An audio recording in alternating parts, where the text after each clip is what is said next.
할렐루야. 오늘도 말씀을 시작한 여러분 사랑으로 축복합니다. 말씀 붙드시고 생명의 삶을 사시기 바랍니다. 사도행전 15장 12절에서 21절, 제가 한 절 여러분이 한 절 교독하도록 하겠습니다. 온 무리가 가만히 있어 바나바와 바울이 하나님께서 자기들로 말미암아 이방인 중에서 행하신 표적과 기사에 관하여 말하는 것을 듣더니, 말을 마침에 야고보가 대답하여 이르되, 형제들아 내 말을 들으라. 하나님이 처음으로 이방인 중에서 자기 이름을 위할 백성을 취하시려고 그들을 돌보신 것을 시몬이 말하였으니, 선지자들의 말씀이 이와 일치하도다. 기록된 바 이후에 내가 돌아와서 다윗의 무너진 장막을 다시 지으며 또 그 허물어진 것을 다시 지어 일으키리니, 이는 그 남은 사람들과 내 이름으로 일컬음을 받는 모든 이방인들로 주를 찾게 하려 함이라 하였으니, 즉 예로부터 이것을 알게 하시는 주의 말씀이라 함과 같으니라. 그러므로 내 의견에는 이방인 중에서 하나님께로 돌아오는 자들을 괴롭게 하지 말고, 다만 우상의 더러운 것과 음행과 목매어 죽인 것과 피를 멀리하라고 편지하는 것이 옳으니, 같이 시작. 이는 예로부터 각 성에서 모세를 전하는 자가 있어 안식일마다 회당에서 그 글을 읽음이라 하더라. 아멘. 네, 우리 새벽에 반주해 주시는 우리 자매님이 감기에 걸리셨는데, 이분이 원래 희귀병이 있으세요. 그래서 이렇게 희귀병이기 때문에 치료가 잘 안 되는 병이죠. 그래서 몸이 좀 왜소하고 이렇게 뭐 폐도 안 좋고 심장도 안 좋고 그런 상황입니다. 근데 이제 감기가 오니까 상당히 좋지 않은 그런 상황이어서 여러분 기도가 좀 필요합니다. 중보기도 해주시고 몸이 완쾌되어서 새벽 예배 나올 수 있도록 이렇게 좀 기도를 부탁드리겠습니다. 12절 이렇게 시작합니다. 우리 12절 같이 한번 읽어볼까요? 다시 한번요. 같이 시작. 온 무리가 가만히 있어 바나바와 바울이 하나님께서 자기들로 말미암아 이방인 중에서 행하신 표적과 기사에 관하여 말하는 것을 듣더니. 자, 앞에 무슨 일이 있었기에 온 무리가 가만히 있는 걸까요?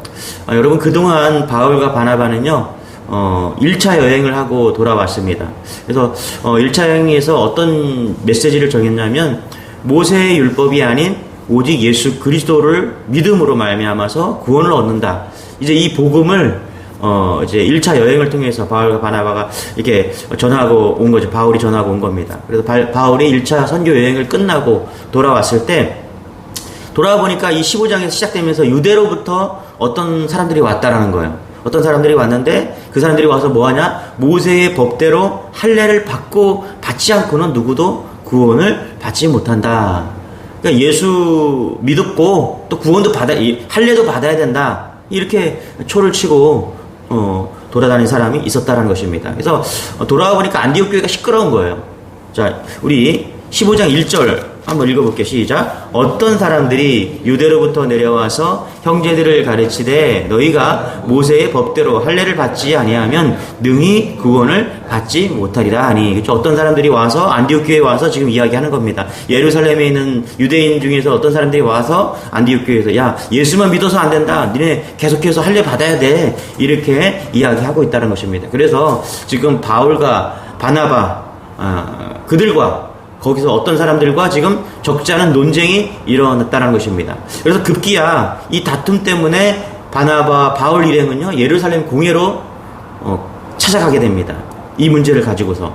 자, 공회에 갔는데 베드로가 이 얘기를 듣고서 이렇게 정리를 합니다. 우리 8절 9절 한번 읽어볼게요. 시작. 또 마음을 아시는 하나님이 우리에게와 같이 그들에게도 성령을 주어 증언하시고, 9절, 믿음으로 그들의 마음을 깨끗이 하사 그들이나 우리나 차별하지 아니하셨으니. 그러니까 바울이 정리를 하는데요, 바울 사도가 이제 힘이 있죠, 그렇죠? 탑 리더, 교회, 예루살렘 교회 탑 리더입니다. 그러면서 정리를 합니다. 무슨 정리를 합니까? 그들이나 우리나, 유대인이나 이방인이나 상관없이, 차별 없이 다 구원받을 대상이다. 이렇게 정리를 하고 있다는 것입니다. 여러분, 베드로는요 원래는 유대인들의 사도였습니다. 베드로는 유대인만 구원받는다, 이런 유대인 사상이 되게 강했어요. 그런데 지금 말씀해 보니까 어떻게 전합니까? 오직 예수 그리스도를 믿음으로 말미암아서 유대인이나 이방이나 누구나 다 구원받을 수 있다. 이렇게 베드로가 바뀐 겁니다. 여러분, 베드로가 언제 바뀌었어요? 우리 앞에서 고넬료 봤잖아요, 그렇죠? 이 이방인인 고넬료를 만나서 고넬료가 세례받고 구원받는 모습을 보면서 베드로가 완전히 바뀐 거예요. 어떻게 바뀌었어요? 우리 유대인들만 구원받는 게 아니라, 그렇죠? 온 이방인들이 다, 누구나 다 하나님이 다 사랑하시고 구원받는 존재구나, 이것을 베드로가 깨달았다는 거예요. 그래서 지금 이 공회에 찾아왔을 때, 율법적인 문제가 막 일어났을 때 베드로가 지금 이렇게 단호하게 누구나 다 구원받는 거다, 이렇게 정리를 하고 있다는 것입니다. 놀라운 일입니다, 이게. 자, 우리 그러면서 오늘 본문에 보면은 야고보도 이제 또 정리를 합니다. 야고보도 다 듣고 있다가 야고보도 한마디 합니다. 우리 14절, 15절 같이 한번 읽고 시작. 말을 마침에 야고보가 대답하여 이르되 형제들아 내 말을 들으라. 자, 야고보가 이야기하는 겁니다. 이번에 야고보가 이야기하는 겁니다. 베드로가 먼저 이야기했고 그 다음에 야고보가 이야기합니다. 그 다음에서 뭐라 그래? 14절 시작. 하나님이 처음으로 이방인 중에서 자기 이름을 위할 백성을 취하시려고 그들을 돌보신 것을 시므온이 말하였으니 15절 선지자들의 말씀이 이와 일치하도다 기록된 바. 그러니까 예언자들이 말한 것처럼 예수님이 맞고 그 다음에 이방인들도 구원받을 수 있는 자격이 있다, 그 얘기를 계속 하고 있는 것이죠. 16절, 17절, 18절 같이 시작. 이후에 내가 돌아와서 다윗의 무너진 장막을 다시 지으며 또 그 허물어진 것을 다시 지어 일으키리니 이는 그 남은 사람들과 내 이름으로 일컬음을 받는 모든 이방인들로 주를 찾게 하려 함이라 하셨으니. 뭐라 그래요? 17절에 보니까 야고보 사도도 뭐라 그래요? 모든 이방인들로 주를 찾게 하려 함이라. 그렇죠? 그러면서 18절 같이 시작. 즉 예로부터 이것을 알게 하시는 주의 말씀이라 함과 같으니라. 그러니까 과거로부터 예수님께서 말씀하신 그 모든 것들, 예언자들이 말씀하신 그 모든 것들이 다 이루어지고 있는데 뭐까지 이루어지고 있다? 모든 이방인로부터 이방인들도 주를 찾게 하려고 했던 그 예언자들의 말씀이 다 맞다, 이렇게 이야기하고 있는 것입니다. 여러분, 여기서 말하는 이 야고보는 누구입니까? 예수님의 동생입니다. 세베대의 아들 그 야고보는 12장에서 첫 순교를 했죠. 그래서 이 야고보는 예수님의 동생인데요. 여러분, 예수님의 동생이 처음서부터 예수를 잘 믿은 게 아닙니다. 마가복음 3장에 보면은 그 예수의 친족들이 듣고 그를 붙들어 나와서 미쳤다라고 이야기를 합니다. 예수님 보고서 공생의 기간 동안 예수님 보면서 예수님 동생이 뭐라 그러냐면 형 예수님 미쳤구나, 그러면서 빈정됩니다. 뭐라고 그러냐면은 저기 갈릴리에서 뭐 이름이 좀 났으니까 저 예루살렘 가서나 이제 이름을 좀 알려보라고 이렇게 막 빈정댔던 사람이 야고보예요. 그런데 어떻게 바뀌었습니까? 뭐라고 좀 바뀌었어요? 그 예언자들이 한 말씀이 이루어졌다. 그렇죠? 그러면서 이방인들도 구원을 받아야 된다. 그렇죠? 이게 주의 말씀이다. 이렇게 지금 야고보 사도가 이야기하고 있다는 것입니다. 여러분, 야고보가 어떻게 바뀌었습니까? 베드로가 어떻게 바뀌었습니까? 이게 놀라운 거예요. 여러분, 사도 바울이 어떻게 바뀌었습니까? 놀라운 일입니다. 이들이 다 정말 예수 믿지 않았던 제대로 믿지 않았던 사람들이고 유대인들만 구원받는다라는 그런 사람들이었어요. 그런데 이들이 다 이제는 다 어떻게 해요? 사도 바울이 얼마나 예수 그리스도를 핍박했습니까? 근데 이들이 다 지금 어떻게 이방인들까지도 다 구원받아야 된다, 이렇게 지금 정리를 하고 있다는 것입니다. 여러분, 예수 믿는 거 쉬운 일이 아닙니다. 그래서 이렇게 논쟁하고 다툼이 있는 것입니다. 그러나 결국에 예수님을 만나고 나면 예수님이야말로 참 진리이신 것을 우리는 고백하지 않을 수 없습니다. 여러분, 암에 걸리고 나서 우리가 먹는 음식도 바뀌고 생활 환경도 바뀌고 암에 걸리면 다 바뀝니다. 그러나 꼭 암에 걸려야지 인생이 바뀐 것이 아닙니다. 예수 제대로 만나면요, 우리의 인생이 완전히 바뀔 수 있다는 것을 여러분 아셔야 돼요. 교회가 율법이 있어야 된다, 아니다, 예수님만으로 충분하다, 이런 논쟁이 지금 예루살렘 교회까지 지금 와서 베드로, 야고보 이런 사도들이 다 정리하고 이제 다 끝맺힘 그런 과정 중에 있었어요. 그런데 제가 한 가지 놀라운 사실을 발견합니다. 여러분, 교회가 이런 안디옥 교회가 막 다툼이 있잖아요. 그런데 3절에 보니까 놀라운 일이 있어요. 한번 같이 읽어볼게요. 시작. 3절 같이 15장 3절 시작. 그들이 교회의 전송을 받고 베니게와 사마리아 다니며 이방인들이 주께 돌아온 일을 말하여 형제들을 다 크게 기쁘게 하더라. 그렇죠? 여기 보니까 안디옥 교회가 막 논쟁이 있었죠. 그렇죠? 이런 율법, 할례를 받아야 된다, 막 그런 어떤 사람들이 와서 이런 논쟁이 있었는데, 이때 바울과 바나바가 예루살렘 교회 공회에 가서 이 문제를 논의하기로 위해서 막 가는 중에 어떤 일이 있었냐면은 베니게와 사마리아로 가서 복음을 다시 또 전했다라는 거예요. 3절이 그 말씀입니다. 그러니까 베니게와 사마리아로 가서 가는 중에 예루살렘 가려면 올라가야 되거든요. 그리고 거기 사마리아 나오거든요. 거기 가서 이방인들에게 이제 그동안 주님께로 돌아왔던 이방인 사람들 형제들이 막 주님께로 돌아왔던 그 얘기를 가는 중에 또 한 겁니다. 여러분, 저는 여기서 참 은혜를 많이 받았어요. 뭐냐면 교회 안에 다툼이 있을 수 있죠. 그렇죠, 여러분. 교회가 뭐 항상 평안한 게 아니잖아요. 그렇죠. 교회가 문제가 있을 수 있고 다툴 수가 있습니다. 그런데 바나바, 바울은 그 와중에서도 예루살렘 교회로 가는 중에서도 복음을 전했다는 사실을 저는 많은 은혜를 받았어요. 여러분, 교회가 문제가 없을 수가 없습니다. 그러나 우리가 가장 먼저 우선순위에 덜 것은 뭐냐면 복음을 전하는 일입니다. 여러분, 우리 삶에 바쁘고 또 문제가 없을 수가 없습니다. 때로는 어려움도 닥칩니다. 그러나 우리 삶의 가장 우선순위, 정말 내가 예수를 믿는다면은 가장 우선순위를 무엇을 둬야 됩니까? 복음 전하는 일에 우선순위를 둬야 된다는 거예요. 문제를 만나면 그 문제부터 해결하고 복음을 전하자. 아니에요. 문제 없을 수 없습니다. 계속 교회는 문제가 있을 수 있고요. 여러분 삶 속에 계속 문제가 있을 수 있습니다. 더 바쁜 일도 있고요. 뭐 여러 가지 어려운 일도 있을 것입니다. 그런데 여러분, 복음으로 사십시오. 오늘 교회에 이런 어려운 문제들이 있었지만은 바나바와 바울이 예루살렘 교회로 가는 중에 그 사마리아에 들려갖고 또 과거에 들려갖고 복음을 전하지 않았어요? 근데 또 빌립이 전한 그 사마리아 가서 복음을, 저 이방인 사람들이 또 믿어서 지금 부흥이 막 일어나고 있다는 그 소식을 막 전하고 있는 것입니다. 복음을 막 전하잖아요, 여러분. 어느새 내 문제가 해결돼요. 저는 우리 교회에도 문제들이 있죠. 제가 목회를 하면서 교회에 문제가 막 발생하는 것들을 봅니다.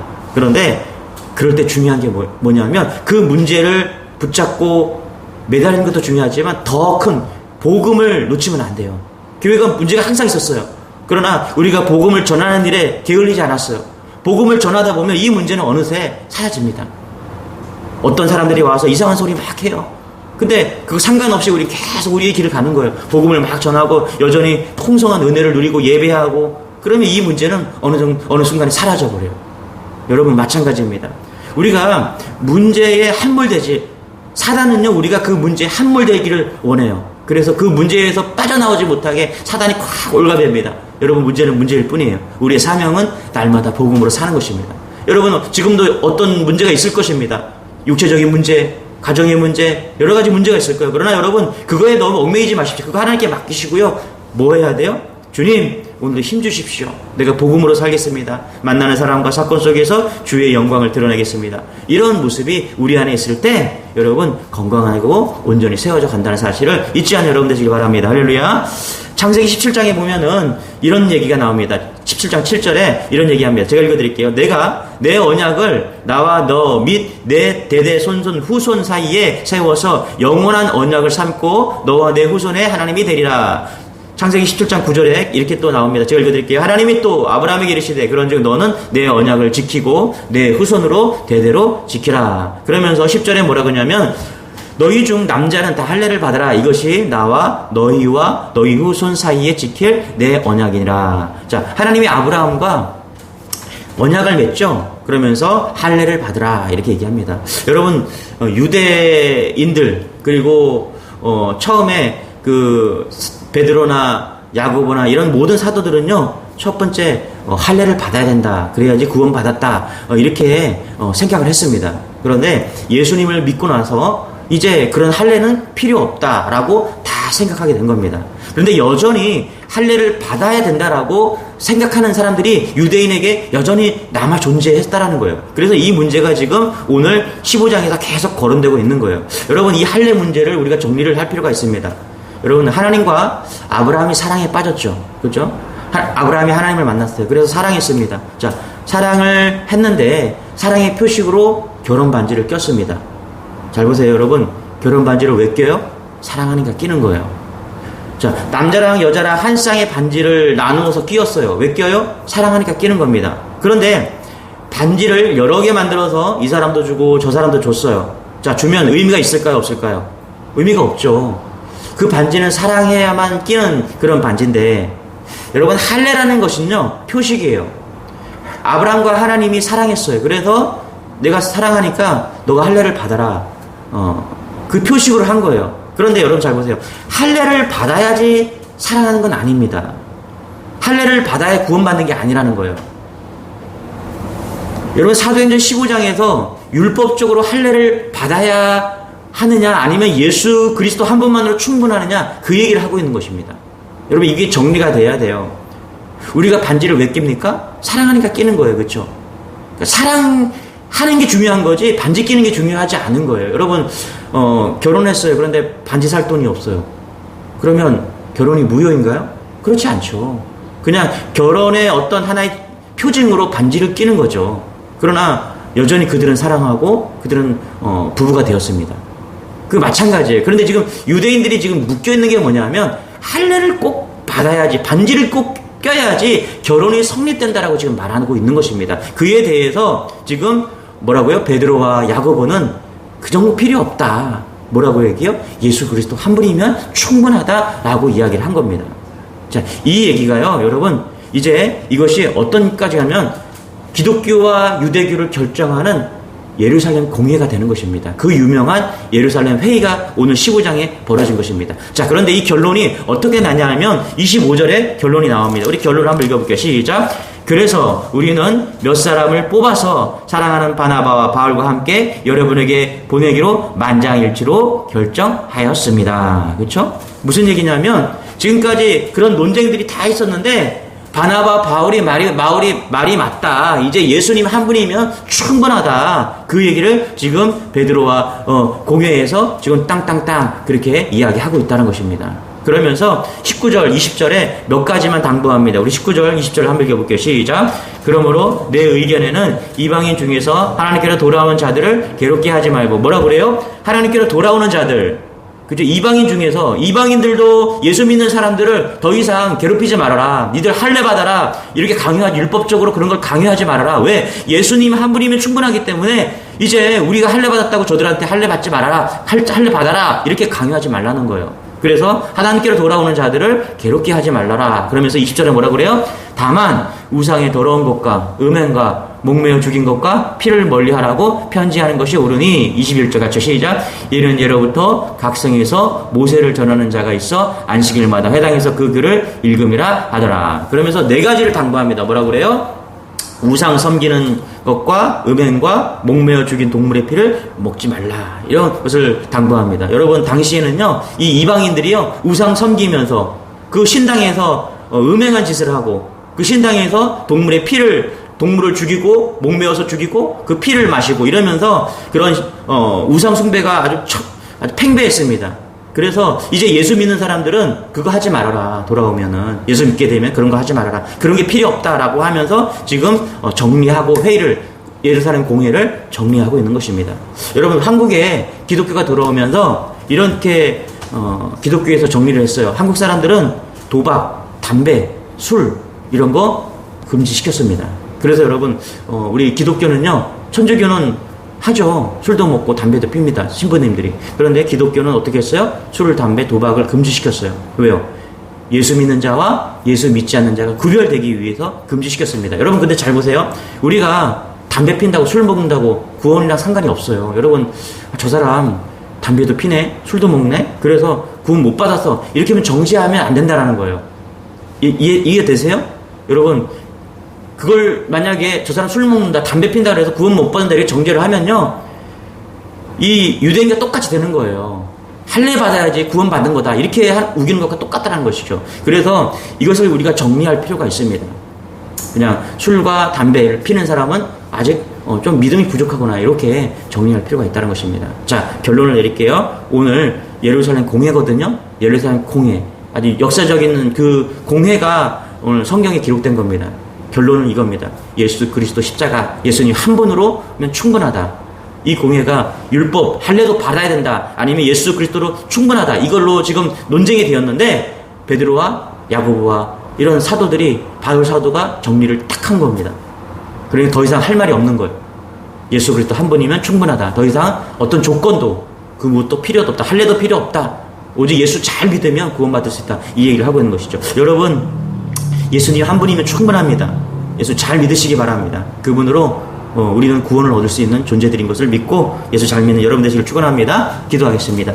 하나님 감사합니다. 오늘 우리 사도행전 15장을 통해서 우리가 예수 그리스도 한 분이면 충분하다는 것을 다시 한번 우리가 깨닫습니다. 그렇습니다. 우리가 구원받기 위해서 십자가에 죽으신 그 은혜 외에는 그 어떤 것도 필요 없습니다. 우리의 노력이나 우리의 선행이나 그 무엇이 필요 없습니다. 오직 믿음으로 구원받습니다. 예수 그리스도를 믿음으로 구원받습니다. 이 믿음이 흔들리지 않게 도와주시고 오늘도 예수 그리스도 온전히 의지하면서 그렇게 힘있게 일어서는 그런 하루가 될 수 있도록 은혜를 더하여 주옵소서. 감사드리며 예수님의 이름으로 기도드리옵나이다. 아멘. 우리 말씀 붙드시고 주여 한번 외치고 기도하겠습니다. 주여. 주님